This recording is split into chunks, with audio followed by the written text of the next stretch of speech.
66권은 모두 하나님의 성령에 의해 영감된 저자들에 의해 기록됐죠.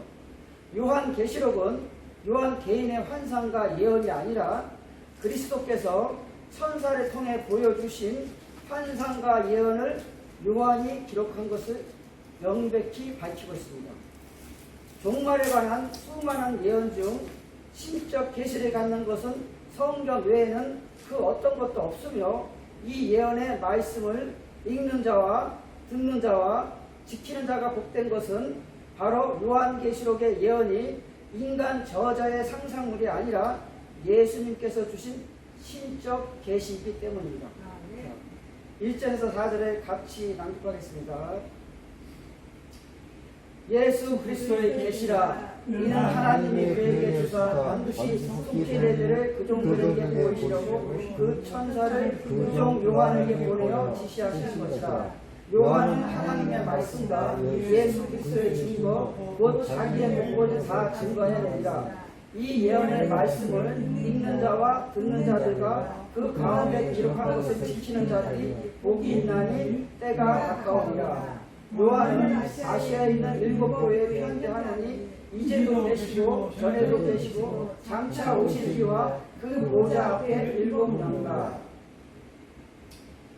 어떤 책이든지 그 이름이 그 책의 대의를 나타내는 것처럼 요한계시록도 그 전체적인 내용을 나타내는 한 이름이 있는데 그것은 예수 그리스도의 계시입니다. 예수님은 계시된 분이자 계시하시는 분입니다.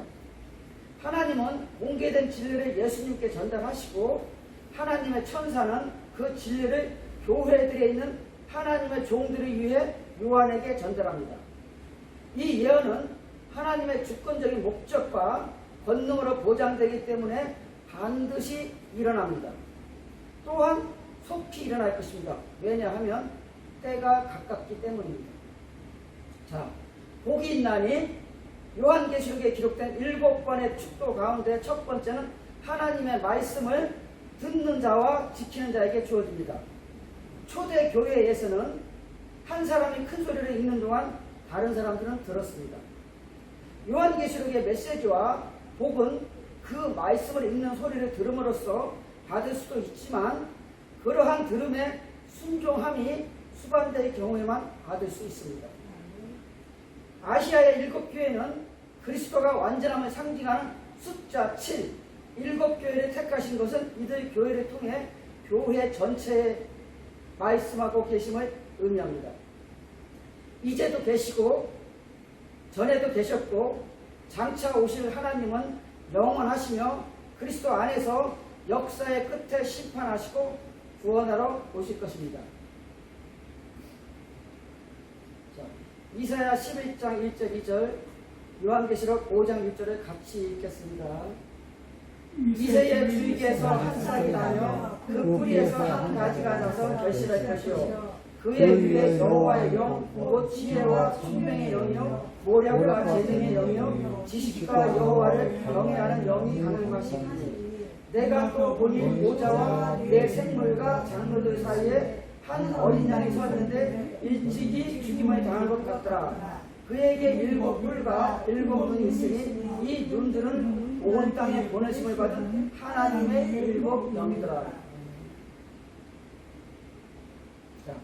다윗의 계보로 오신 예수 그리스도 위에 하나님의 7 영이 강림하십니다.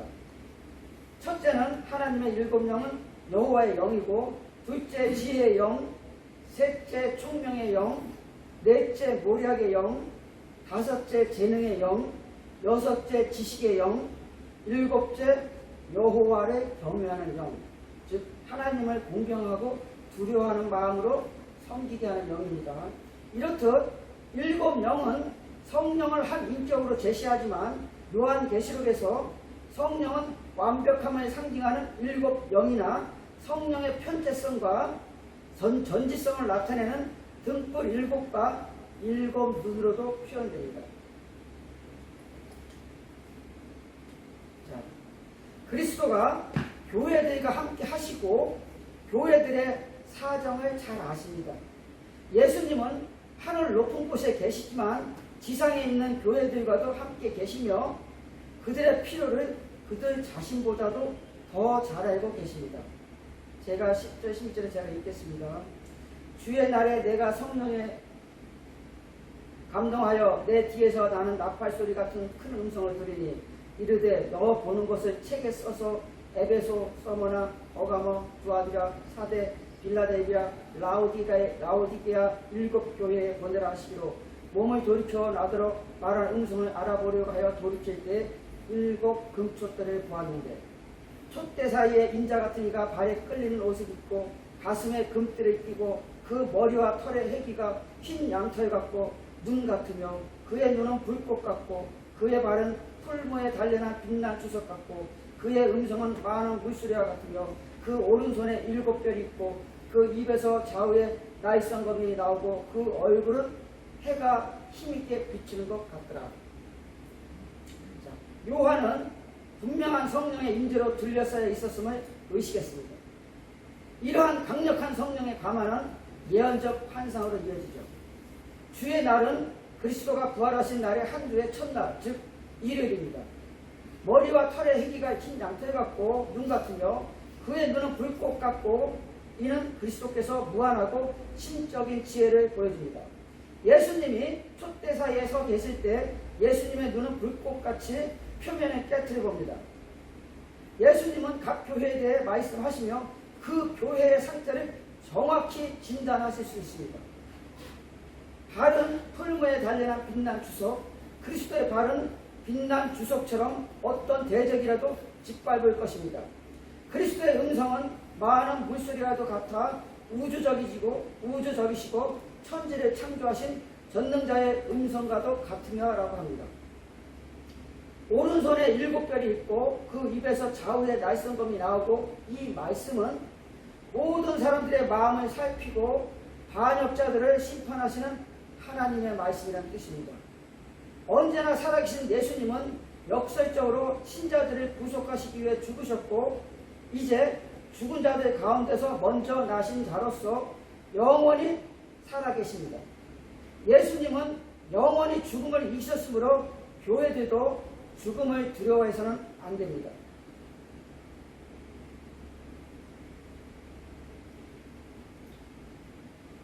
자, 7교회는 오늘날의 지구촌 모든 교회와 교인들에게 보내는 말씀입니다. 제가 읽겠습니다. 에베소 교회의 사자에게 편지하기를 오른손에 7별을 붙잡고 7 금촛대 사이에 다니시는 이가 이르시되 내가 내 행위와 수고와 내 인내를 알고 또 약한 자들을 용납지 아니한 것과 자칭 사도라 하되 아닌 자들을 시험하여 그 거짓된 것을 내가 드러낸 것과 또 내가 참고 내 이름을 위하여 견디고 게으르지 아니한 것을 아노라. 그러나 너를 책망할 것이 있나니 너의 처음 사랑을 버렸느니라. 그러므로 어디서 떨어진 것을 생각하고 회개하여 처음 행위를 가지라. 만일 그래야지 아니하고 회개치 아니하면 내가 내게 임하여 내 촛대를 그 자리에서 옮기리라. 에베소 교회는 교리적 경계심과 인내에 대해서는 칭찬을 받았으나 사랑의 상실에 대해서는 책망을 받았습니다. 너의 처음 사랑. 이에 대한 한 가지 해석은 에베소 교회가 그리스도에 대한 초기의 사랑을 잃어버려서 긍휼 어린 처음 행위를 되살릴 필요가 있었다는 것입니다. 예수님께서는 내 촛대를 그 자리에서 옮기리라고 말씀하십니다.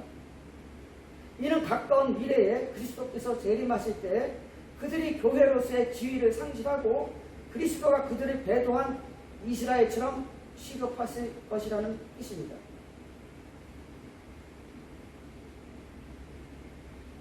자, 제가 읽겠습니다. 서머나 교회의 사자에게 편지하기를 처음이요 나중이요 죽었다가 살아나시니가 이르시되 내가 내 환난과 궁핍을 아노니 실상은 내가 부유한 자니라. 자칭 유대인이라 하는 자들의 해방도 아노니 실상은 유대인이 아니요 사탄의 해당이라. 내가 장차 받을 고난을 두려워 마라. 볼지어다 마귀가 장차 너희 가운데서 몇 사람을 오게 던져 시험을 받게 하리니 너희가 10일 동안 환난을 받으리라. 내가 죽도록 충성하라. 그리하면 내가 생명의 면류관을 네게 주리라. 귀 있는 자는 성령이 교회들에게 하시는 말씀을 들을지어다. 이기는 자는 둘째 사망의 해를 받지 아니하리라.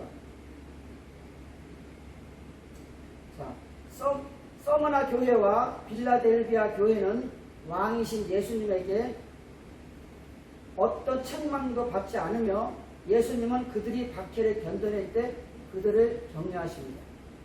처음이요 마지막이요 죽었다가 살아나시니 예수 그리스도는 죽음을 통해 부활의 생명에 이르는 길을 준비하신 이스라엘의 영원한 구속자로서 박해에 직면하게 된 한 교회와 자신을 동일시합니다. 내가 내 환난과 궁핍을 알거니와 실상은 내가 부요한 자니라. 서머나 교회와 신자들은 육신적으로 가난했지만 영적으로는 부요했습니다. 라오디게아 교인들은 스스로 부유하다고 생각했지만 예수님이 보시기에는 파산한 상태였습니다. 생명의 관, 즉 영생은 하나님을 사랑하는 자들에게 약속하시는 승리의 원리계관이죠. 죽음에 직면해서도 신실함으로 이기는 자는 둘째 사망의 해를 받지 않을 것입니다. 우리 모두 서머나 교회처럼 하나님께 칭찬받아야겠습니다. 물질적으로 가난하지만 영적으로 부요해야 합니다.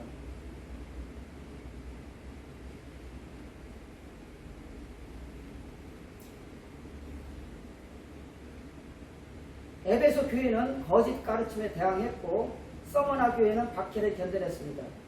버가모 교회 신자들은 이 두 가지 공격을 모두 받으며 박해를 잘 견뎌냈지만 위험한 소금수를 잘못 용납했습니다.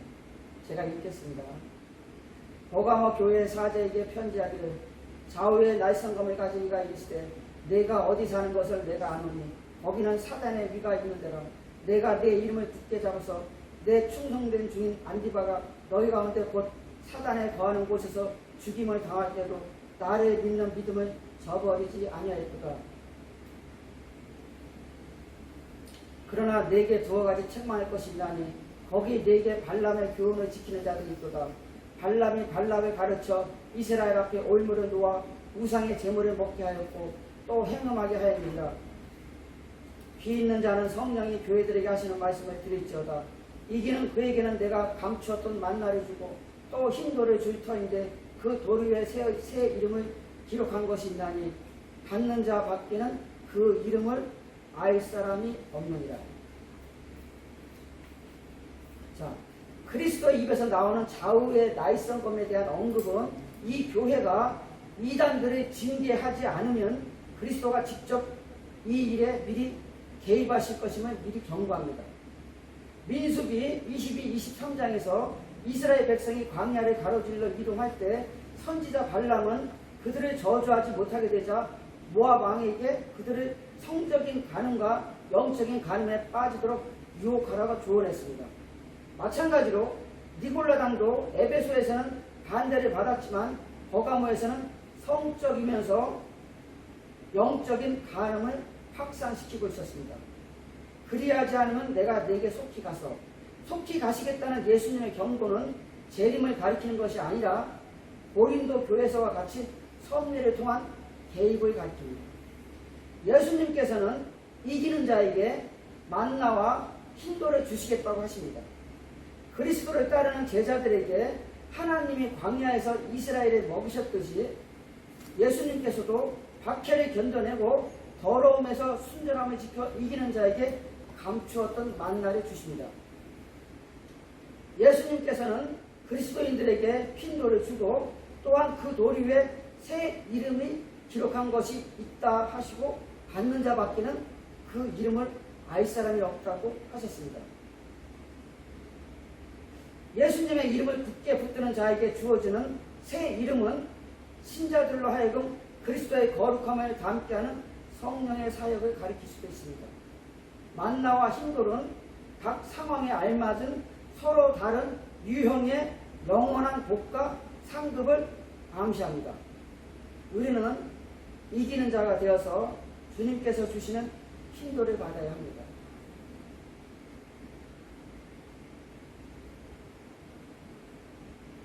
제가 읽겠습니다.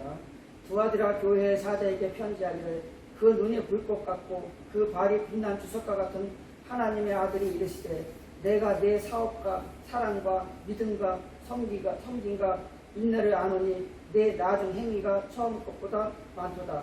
그러나 내게 책망할 일이 있노라. 자칭 선지자라 하는 여자 이세벨을 내가 용납하미니 그가 내 종들을 가르쳐 꿰어 행음하게 하고 우상의 제물을 먹게 하는도다. 또 내가 그에게 회개할 기회를 주었을 때 그 음행을 회개하고자 아니하는도다. 볼지어다 내가 그를 침상에 던질 터이요 또 그로 더불어 간음하는 자들도 만일 그 행위를 회개치 아니하면 큰 한난 가운데 던지고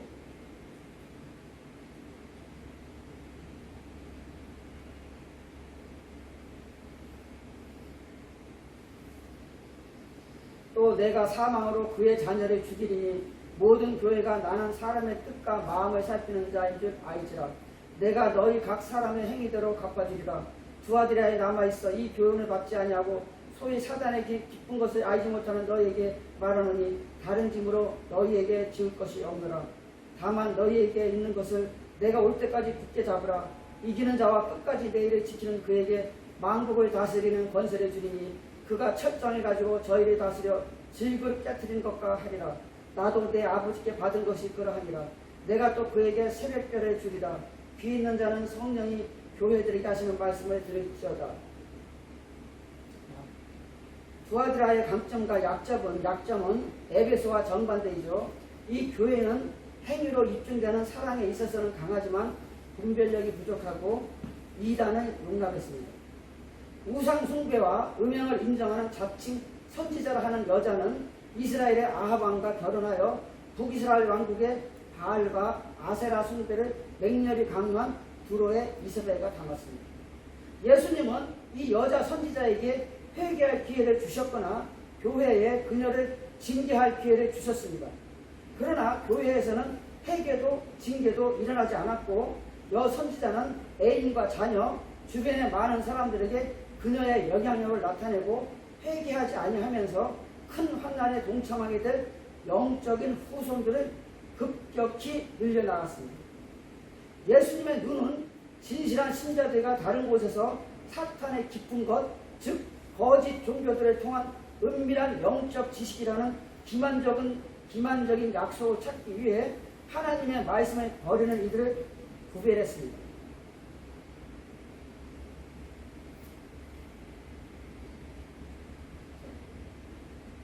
사도행전 같이 읽겠습니다.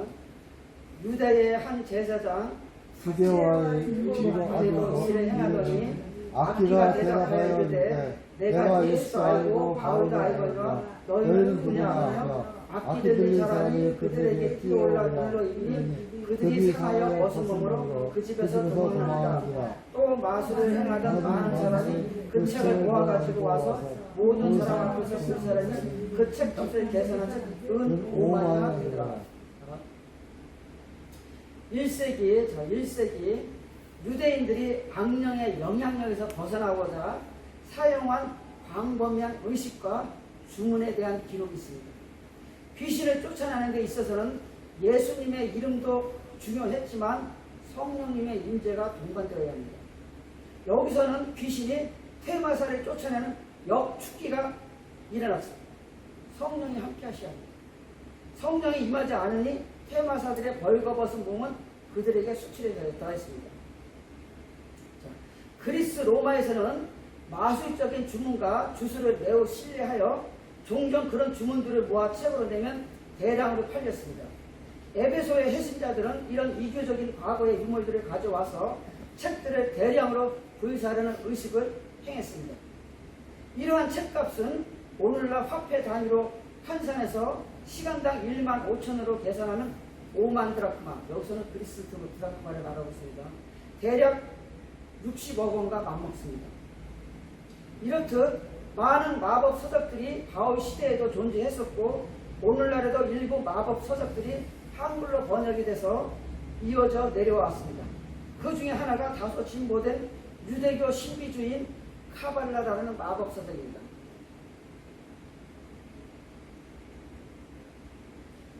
오늘날에 많은 교회와 기도원, 기도회에서 성령 치유 집회, 부흥회, 은사사역하는 곳에서 이단적인 집회 등이 이어지지만 교인들은 마법적이고 이교적인 주술 행위를 모르니 성령의 임재 내지는 권능으로 잘못 알고 있습니다.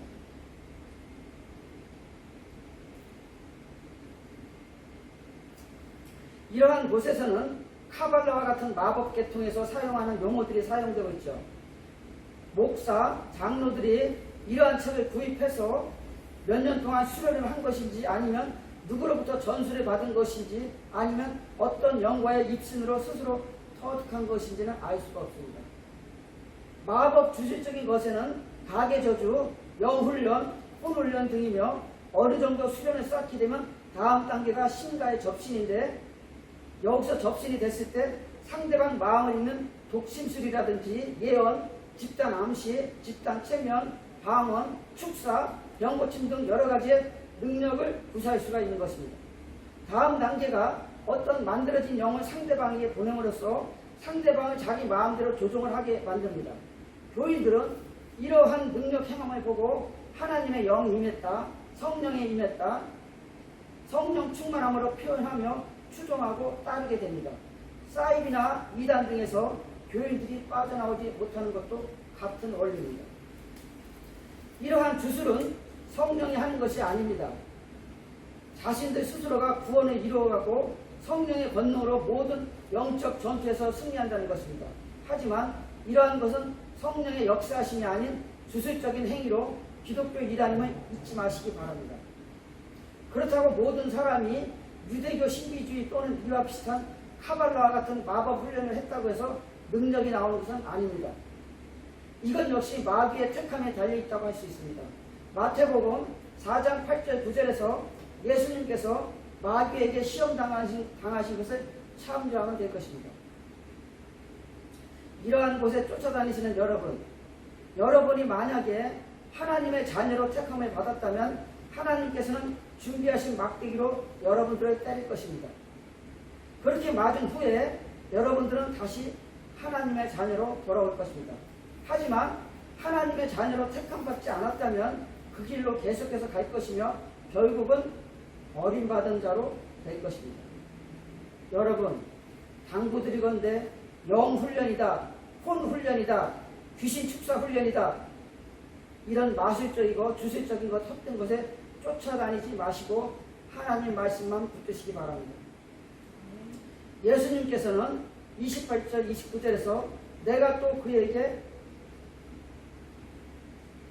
또 그에게 새벽별을 주리라, 귀 있는 자는 성령이 교회들에게 하시는 말씀을 들을지어다 라고 말씀하셨습니다. 여러분, 예수님께서는 예수님을 따르는 사역자들에게 선물 보따리를 푸셨습니다. 저는 예수님에게 3가지 선물을 받았습니다. 그 첫 번째 선물이 새벽별입니다. 여러분들 중에는 성령도 받고 성령 체험도 많이 했을 것입니다. 저 같은 경우에는 성령을 새벽별로 받았다는 게 조금 이상하게 들릴지 모르겠지만 제가 받은 새벽별은 수성이었습니다. 수성은 태양계를 도는 내행성으로 금성과 수성 2개가 있죠.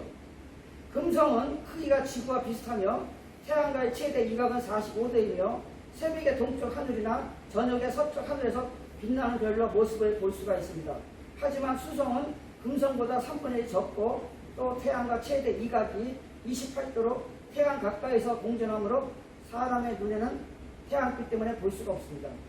진정한 새벽별은 예수님을 상징하는 금성을 뜻하고 제가 받은 수성은 새벽별은 맞지만 보이지 않는 새벽별이라 할 수 있습니다. 제가 새벽별을 받은 과정은 이렇습니다. 제가 정신적으로 고난이 많이 왔을 때 저는 성경책을 들고 바닷가에 있는 바위에 앉았습니다. 그리고 마가복음을 처음부터 읽기 시작했습니다. 어느덧 마가복음 4장 21절을 읽을 때 하늘의 빛이 제 몸으로 들어오는 것을 느꼈습니다. 35절에서 예수님께서 바람과 바다를 잠잠하라 고요하라 하셨을 때 성경 말씀이 움직이고 그 장면들이 영화의 한 장면처럼 눈에 보이는 것이었습니다. 저는 그때 말로만 듣던 예수님을 영접한 것입니다. 갑자기 울컥하더니 콧물이 쏟아지기 시작하는데 지금까지 그렇게 많은 눈물을 흘려본 적이 없습니다. 회개의 눈물이었습니다. 그리고 3일 후에 새벽에 눈을 떴는데 제 마음에서 계시의 말씀이 올라왔습니다. 오늘 너에게 성령을 보내줄 테니 어디 밖에 나가지 말라는 것이었습니다. 그래서 저는 그날이 토요일이었는데 밖에 안 나가고 방에만 있었습니다. 그러자 점심 먹고 조금 후에 잠이 스르르 오기 시작했습니다. 그리고 환상을 보았는데 뜨겁게 타오르는 커다란 태양이 보이고 그 옆에 수성이 있는데 수성이 제 몸으로 쏙 들어오는 것이었습니다. 그리고 나서 몸이 덥고 차갑기를 반복하고 나서 눈을 떴습니다.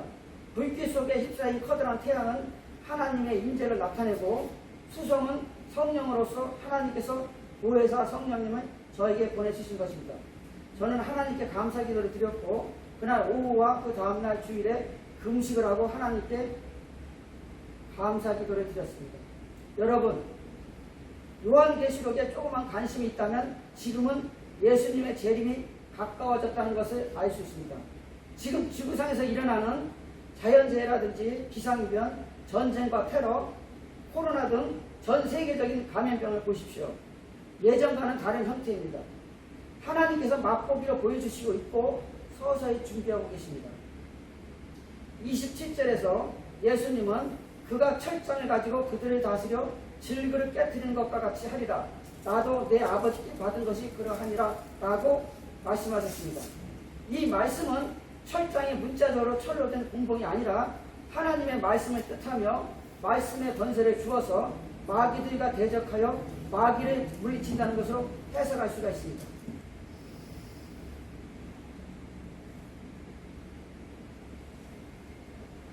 제가 읽겠습니다. 사대 교회의 사제에게 편지하기를 하나님의 7영과 7별을 가진 이가 이르시되 내가 내 행위를 아노니 내가 살았다 하는 이름은 가졌으나 죽은 자로다. 너는 일깨워 그 남은 바 죽게 된 것을 믿게 하라. 내 하나님 앞에 내 행위와 온전한 것을 찾지 못하였노니 그러므로 내가 어떻게 받았으며 어떻게 들었는지 생각하고 지켜 회개하라. 만일 일깨지 아니하면 내가 도적같이 이르리니 어느 시에 내게 임할는지 내가 알지 못하리라.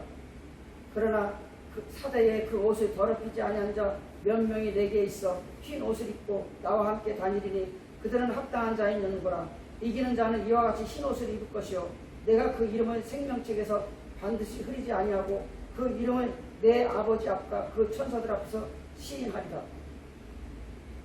자, 하나님의 7영은 7교회 각각의 칙령을 내리시는 한 성령에 대한 비유적 묘사이죠.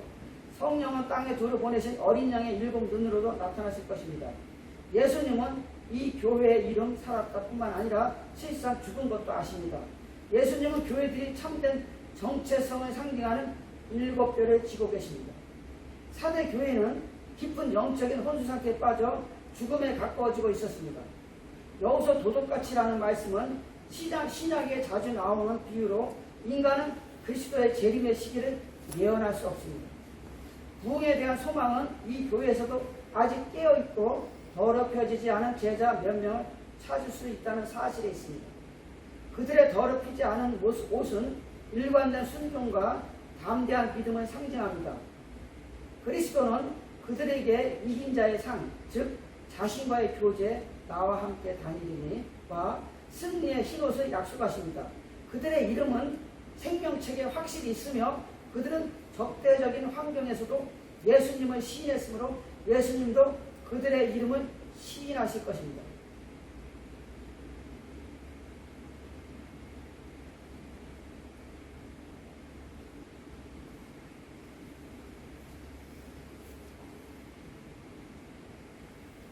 제가 읽겠습니다. 빌라델비아 교회 사자에게 편지하기를 거룩하고 진실하사 다윗의 열쇠를 가지시니 곧 열면 닫을 사람이 없고 닫으면 열 사람이 없는 그이가 이시되 볼지어다 내가 네 앞에 열린 문을 두었을 때 능히 닫을 사람이 없으리라. 내가 내 행위를 아노니 내가 적은 능력을 가지고도 내 말을 지키며 내 이름을 배반치 아니하였도다. 작은 능력을 가지고서도 내 말을 지키며 내 이름을 배반하지 아니하였도다. 작은 능력, 서머나의 그리스도인들은 육신적으로 가난했지만 영적으로 부유했던 것처럼 빌라델비아의 그리스도인들도 연약했지만 예수님의 말씀을 굳게 붙들었습니다. 그리스도는 자신의 말을 지킨 이들에게 땅에 거하는 자들을 시험할 다가오는 시험의 때에서 너를 지킬 것이라고 약속하십니다. 이기는 자는 하나님의 이름이 새겨진 하나님의 성전의 기둥으로서 하나님의 임재에서 결코 배제될 수가 없습니다.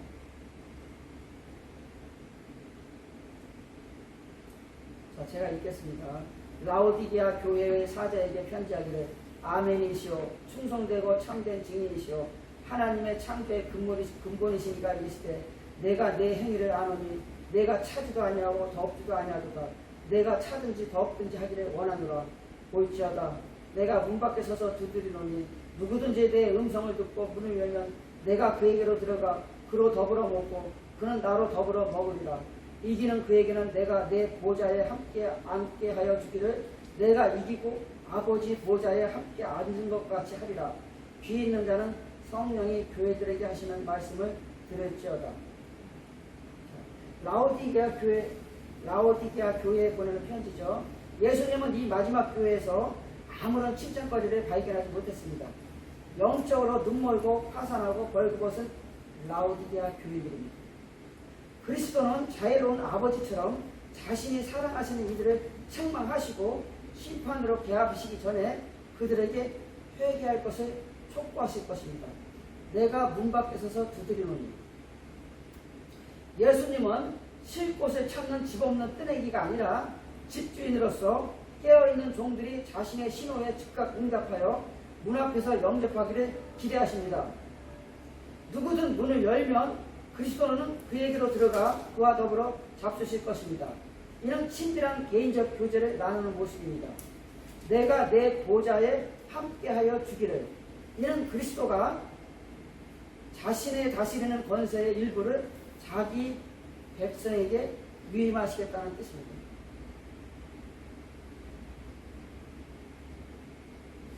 자, 지옥 가는 교회들이죠. 세 가지 제어법이 등장합니다. 하나님의 말씀을 읽고 듣고 지키지 않아 지옥길을 향하는 사람들에 대해서 하나님의 심판을 보겠습니다. 자, 같이 읽겠습니다. 내가 보니 주께서 제단 곁에 서서 이르되 기둥머리를 쳐서 성지방이 움직이게 하며 그것으로 부서져서 우리의 머리에 떨어지게 하라. 내가 그 남은 자를 칼로 죽이리니 그 중에서 한 사람도 도망하지 못하며 그 중에서 한 사람도 피하지 못하리라. 그들이 타고 수월로 들어갈지라도 내 손이 거기서 붙잡아낼 것이요 하늘로 올라갈지라도 내가 거기서 붙잡아낼 것이요 갈매산 꼭대기에 숨을지라도 내가 거기서 찾아낼 것이요 내 눈을 피하여 바다 밑에 숨을지라도 내가 거기에서 뱀을 명령하여 분리할 것이요 그 원수 앞에 사로잡혀 갈지라도 내가 거기서 칼을 명령하여 죽게 할 것이다.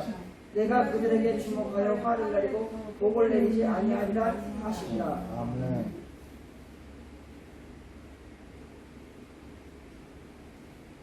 자, 여기서 기둥머리는 기둥의 꼭대기며 문지방은 기둥의 맨 아래죠.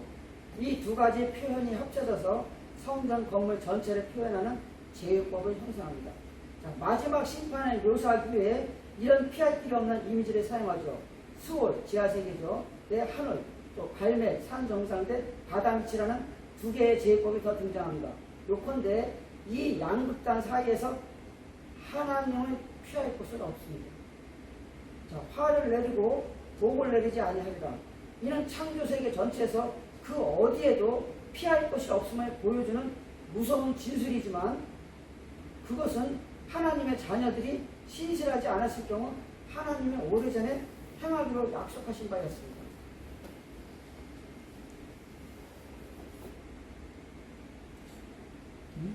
천국 가는 성도들이죠. 하나님의 말씀을 읽고 듣고 지켜 구원받은 성도에게는 환난 때에 하나님께서 제공하시는 피난처에서 보호를 받고 이후 천국으로 들어갑니다. 요거 계시록 요 10장 6절 같이 읽을게요. 그 여자가 광야로 도망하며 거기서 1260일 동안 저를 양육하기 위하여 하나님의 예비하신 곳이 있더라. 여자는 교회와 성도를 말씀하고 있습니다. 하나님의 백성이 전적으로 하나님께 의존하되 용의 분노에서 보호받는 환경인 광야로 도망했습니다. 거기서 여자는 광야에서 하나님께서 이스라엘에게 주신 메추라기와 엘리야에게 천사가 숯불에 구운 떡과 물을 주셨듯이 하나님이 공급하시는 것으로 양육됩니다. 또한 광야로 도망간 수많은 성도들이 하나님께서 예비하신 곳에 있게 됩니다. 하나님께서 예비하신 피난처로는 다음과 같습니다. 첫째, 밀새의 같이 숨을 곳입니다. 이사야 26장 20절, 내 백성아 갈지어다. 내 밀실에 들어가서 내 문을 닫고 분노가 지나가기까지 잠깐 숨을지어다. 둘째, 강과 하수로 뚫린 안전처입니다. 이사야 33장 21절, 여호와께서는 거기서 위험 중에 우리와 함께 계시리니 그곳은 마치 노지라는 배나 큰 배가 통행치 못할 넓은 하수나 강이 둘림 같은 것이라. 셋째, 아스글론 해변 땅입니다. 스바나 2장 6절에 해변은 초장이 되어 목자와 은과 양떼에 우리가 거기 있을 것이며. 넷째, 신육지를 예비하셨습니다. 시편 66장 6절에 하나님이 바다를 변하여 육지되게 하셨으므로 무리가 도보로 강을 통과하고 우리가 거기서 주로 인하여 기뻐하였도다 등으로 표현된 하나님의 예비해 놓으신 장소에서 절대 보호를 받으며 천년왕국에서의 생활을 위하여 양육을 받게 되고 새 시대 천년왕국의 백성으로 들어가 새 땅의 거룩한 시가 되는 것입니다. 결론입니다. 오늘 말씀은 계시록에 기록한 예수님의 7번의 축도 중 첫 번째이고 나머지 6번의 축도와 예수님과 사탄 마귀들과의 우주적인 전쟁, 천년왕국과 그 이후의 천국 생활에 대한 말씀을 준비할 테니 많은 관심을 가졌으면 좋겠습니다. 우리 모두 주님께서 주신 말씀을 읽고 듣고 지켜서 천국에서 영원히 살기를 예수 그리스도 이름으로 기원합니다. 아멘.